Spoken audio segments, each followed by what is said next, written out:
बिस्मिल्लाहिर्रहमानिर्रहीम। अस्सलाम वालेकुम वरहमतुल्लाहि वबरकातुहू। डियर स्टूडेंट्स, मैं उम्मीद करती हूँ अल्लाह के फजल व करम से आप सब खैर आफियत से होंगे। बेटा आज का लेक्चर स्टार्ट करने से पहले दुआ पढ़ लें। रब्बि इश्रह ली सदरी व यस्सिर ली अमरी वहलुल उक़दतम मिन लिसानी यफ़क़हू क़ौली रब्बी ज़िदनी इल्मा। जी बेटा, आज का हमारा लेक्चर बुनियादी इंसानी हकूक़ का जो है आलमी मंशूर 1948 वो क्या था बेटा। अक़वाम मुत्तहिदा ने कोशिशें करके जो है फरवरी 1946 में इंसानी हकूक़ का कमीशन कायम किया, जिसके ज़िम्मे जो है वो काम ये लगाया गया कि इंसानी हकूक़ का मसवदा तैयार करे, यानी रिटर्न वे में कुछ असूल और ज़वाबित वो तैयार कर दे कि ये असूल हैं और ज़वाबित हैं जिनकी बुनियाद पर जो है लोगों के हकूक़ व मफादात की हिफाजत की जाएगी।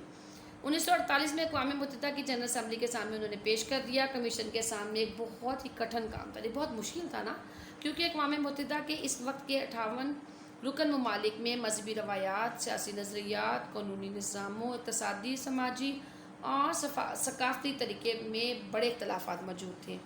ऐसे मसवदा की तैयारी जो सबके लिए काबिल कबूल हो बहुत मुश्किल थी, क्योंकि अक़वाम मुत्तहिदा के जो बेटा रुकन ममालिक थे वो ज़रूरी नहीं है कि सारे मुसलमान ही थे, ठीक है, और ना ही इस तरह से था कि वो एक ही मज़हब की पासदारी कर रहे थे। उनके इक़्तिसादियात, माशी हालात ये सब कुछ मुख्तलिफ थे। तो ऐसे मुख्तलिफ रवायात, इक़दार और मज़ाहिब से ताल्लुक़ रखने वाले ममालिक को एक जगह इकट्ठा करना वाकई बहुत बड़ा टारगेट था। तो फिर क्या किया गया, इंसानी हकूक़ के कमीशन ने मसवदा तैयार करके जनरल असम्बली के सामने पेश किया। जनरल असम्बली ने इसको मंजूर कर लिया। 10 दिसंबर 1948 को इसे मंजूर किया गया। मसवदे की मंजूरी से इंसान की इज़्ज़त व वक़ार में बेहद इजाफ़ा हो गया। जी बेटा, अगर आपसे सवाल पूछा जाए कि बुनियादी इंसानी हकूक़ के कमीशन ने मसवदा कब जो है जनरल असम्बली के सामने पेश किया, तो आप इसकी डेट इस तरह से बता सकते हैं। शॉर्ट क्वेश्चन भी हो सकता है बेटा, MCQs भी।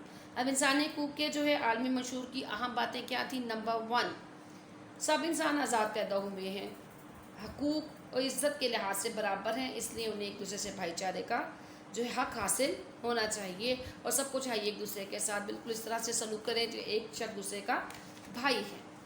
नंबर 2, हर शख्स बिला इम्तियाज़ क्या करे, रंग व नस्ल, अक़ीदा और मुल्क के बराबर हैं, इनको बराबर की आज़ादी और हकूक़ हों, नेज़ उनके साथ बैनुल-अक़वामी हैसियत की बुनियाद पर बराबरी का सलूक भी हो जाना चाहिए। तीसरा नुक्ता क्या था, हर शख्स को अपनी जान, आज़ादी और ज़ाती दिफा का हक़ हासिल हो। नंबर 4, किसी भी शख्स को ग़ुलाम बनाकर नहीं रखा जा सकता, ग़ुलामों का व्यापार हर शक्ल सूरत में ममनू है। किसी दौर में क्या था बेटा कि आज से कई साल पहले जो है वो ग़ुलाम जो है वो रखे जाते थे, लेकिन इस आलमी चार्टर में ये बात वाज़ेह कर दी कि किसी को भी ग़ुलामों की ख़रीद फ़रोख्त का हक़ हासिल नहीं होगा। किसी भी फ़र्द से ना तो ज़ालिमाना रवैया रखा जाए, ना ही इंसानियत सोच और ज़िल्लत आमेज़ बर्ताव किया जाए, और ना ही किसी को जिस्मानी अज़ियत देने की आज़ादी हो।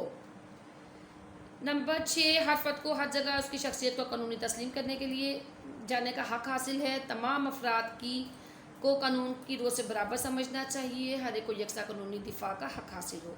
हर फ़र्द को दस्तूर या कानून में हासिल बुनियादी हकूक़ की खिलाफ वर्जी के ख़िलाफ़ बाख्तियार कौमी अदालतों से मौसर इंसाफ हासिल करने का हक़ हासिल है। नंबर 9, किसी भी फ़र्द को आमराना तरीके से गिरफ़्तार, नज़रबंद या जिला वतन ना किया जाए। नंबर 10 क्या है, हर फ़र्द को यह हक़ हासिल है कि उस पर आयद इल्ज़ाम के बारे में मुकदमे की समाअत हो और गैर जानबदार अदालत के खुले इजलास में जो है वो मामला चलना चाहिए। नंबर 11, हर फ़र्द को उसकी निजी ज़िंदगी, कारोबारी ज़िंदगी, ख़त व ख़िताबत में अदम मुदाखलत का हक़ हासिल है, इस तरह उसकी इज़्ज़त, नेक नामी पर हमला भी ममनू है। हर फ़र्द को उसके मुल्क में या बैरूनी मुल्क आमदोरफ्त या सकूनत इख्तियार करने का हक़ हासिल है। आमदोरफ्त का मतलब आने जाने का हक़ है, सकूनत से मुराद ठहरने का। हर फ़र्द उस वक्त तक बेकसूर है जब तक अदालत से जुर्म जो है वह साबित ना हो जाए। हर फ़र्द को अज़ियत से बचने के लिए दूसरे मुल्क में पनाह का हक़ हासिल है। पनाह मिलने की सूरत में क्या किया जाए, पनाह मिलने की सूरत में उस मुल्क की तमाम सहूलतों का भी वो हक़दार है। हर फ़र्द को कौमियत का हक़ हासिल, यानी कि उसको नेशनैलिटी दे दी जाए, ठीक है। बालिग मर्द और औरत को नस्ल, कौमियत या मज़हब की पाबंदी के बगैर शादी करने और घर आबाद करने का हक़ हो। हर फ़र्द को तन्हा या दूसरों से मिलकर जायदाद बनाने का हक़ हासिल है। हर फ़र्द को फ़िक्र, ज़मीर और मज़हब की आज़ादी का पूरा हक़ हासिल होना चाहिए। उसके साथ हर फ़र्द को जमात बनाने का, जैसे कि हमने पहले भी पिछले हकूक़ मफादात में पढ़ा, हर फ़र्द को अपनी हुकूमत में बिला वास्ता या बिलवास्ता आज़ादाना हिस्सा लेने का हक़ हो। हर फ़र्द को रोज़गार या आज़ादाना कारोबार की इजाज़त हो। ہر فرد کو اپنے بیوی بچوں کی تندرستی، فلاح و ترقی کے لیے زندگی کے مناسب معیار کا حق حاصل ہو، ہر فرد کو تعلیم کا حق حاصل ہو، ہر فرد کو قوم کی ثقافتی زندگی میں حصہ لینے، نیز ادب اور سائنس کی ترقی سے مستفید ہونے کا حق حاصل ہونا چاہیے۔ بیٹا جی یہاں تک ہمارا جو ہے یہ سوال نمبر 8، ٹھیک ہے۔ یہ پیچھے جائیے، میں آپ کو دوبارہ سے بتا دیتی ہوں۔ آج ہم نے پڑھا بنیادی انسانی حقوق کا جو ہے عالمی منشور 1948، یہاں سے شروع ہوگا ہمارا لانگ کوسچن نمبر 8، ٹھیک ہے بیٹا، یہاں سے شروع ہو کر، ٹھیک ہے، اور آخر تک جو ہے اس کے ٹوٹل 25 پوائنٹس ہیں، یہاں تک ہمارا لانگ کوسچن نمبر 8 جو ہے وہ اختتام پذیر ہو جاتا ہے۔ جی بیٹا اس پر ہم اپنے جو ہے اس سبق کا جو آج کے لیسن کا اختتام کرتے ہیں انشاءاللہ۔ اگلے لیکچر میں جو ہے ہم نیکسٹ چیپٹر کا آغاز کریں گے۔ تو بیٹا آپ نے جتنے بھی اس کے ایکسرسائز کے سوال ہیں ان کو آپ نے جو ہے، میں سائڈ بائی سائڈ آپ کو ٹک کراتی بھی رہی ہوں، لیکن آپ جب ایک دفعہ گو تھرو کریں گے یو ول انڈرسٹینڈ، آپ نے ان کو یاد کرنا ہے بیٹا۔ تو انشاءاللہ ملتے ہیں اگلے لیکچر میں۔ السلام علیکم ورحمۃ اللہ وبرکاتہ۔